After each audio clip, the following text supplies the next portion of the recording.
You know, in my opinion, this novella makes the perfect bookend for Words of Radiance.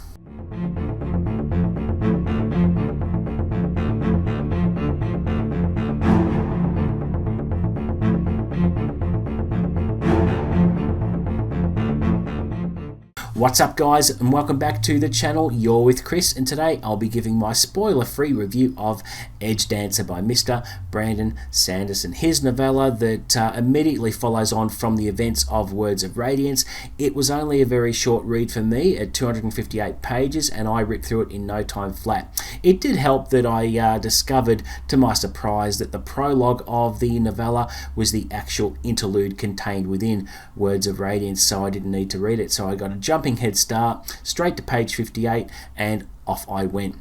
Now with this one, we get to know Lift a little bit more as she makes her way to the city of Yador in an effort to stop the Herald of Justice Darkness from carrying out an assassination of someone in the city that is exhibiting Night Radiance type powers, and Lift just can't have any of that. The only annoying thing about the novella is her immaturity continued on for most of the story, which over time I have to admit that it got a little bit tiresome, because the immaturity is clouding the way for what I think is her underlying potential, and I think I'm being a bit impatient.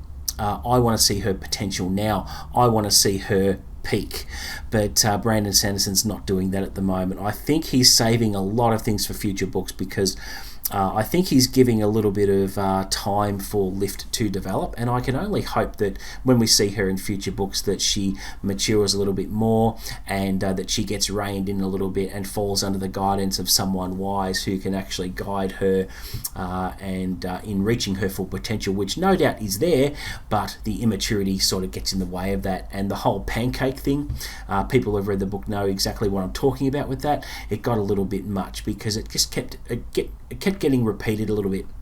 It was all about these goddamn pancakes, which got tiresome towards the end. It didn't detract from my enjoyment of the story, but it was noticeable and sort of wasn't overly impressed with that part of it. But you know, there were other things in the book that I really enjoyed. Wendell the Spren is great to read about. He is a great character in himself, and as Lift's voice of reason, and he has you know, his own emotions and things like that, and there's a nice little reveal on what he can do as well, which was a nice surprise, which I weren't aware of. Darkness himself gets a little bit more development here, and his story arc evolves in a very unexpected way towards the end, which only fuels my curiosity as to what Brandon Sanderson has planned for him, because I wasn't expecting things to go the way they did towards the end of this. I was really surprised, because he was hell-bent on his mission, and that got changed a little bit, and his character went through a profound change, which I was puzzled as to why. But knowing Brandon Sanderson and having my trust in Brandon Sanderson, I know that answers are going to be coming in future books, maybe as soon as Oathbringer, I don't know. But in Oathbringer, I just hope that Lift falls under the tutelance of or falls under someone's wing who can actually help her reach her full potential, because I know she has it there.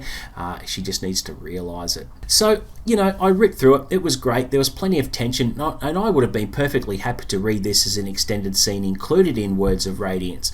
I'm looking forward to see how her role will move forward. I'm really interested in her backstory. That is the thing that's really eating at me at the moment, because we know that she asked Night Watcher to have her remain as a child, and I don't know why she's asked that.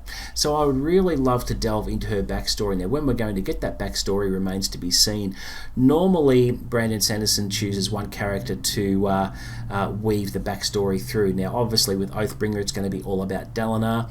With Rhythm of War, I don't know whose backstory is in that, and I know that Stormlight Book 5 is going to have a bit of Zeth's backstory in it, so I think it would help greatly if we knew more about Lift's background, which would give a whole new appreciation to her character, I think. So that is it for my spoiler-free review of Edgedancer. It wasn't a long video because the book wasn't long, and being spoiler-free, there's not a great deal to talk about, but I was happy to share my thoughts and impressions on this one with you because I did enjoy it, and I definitely recommend picking it up because it takes no time at all to read. And bring on Oathbringer, which I am going to be reading sooner rather than later because my June plans for reading are out of the water now, which is very, very interesting. But thank you very much for watching. Please don't forget to like and subscribe. Offer up any feedback below and I'll respond to that, and I'll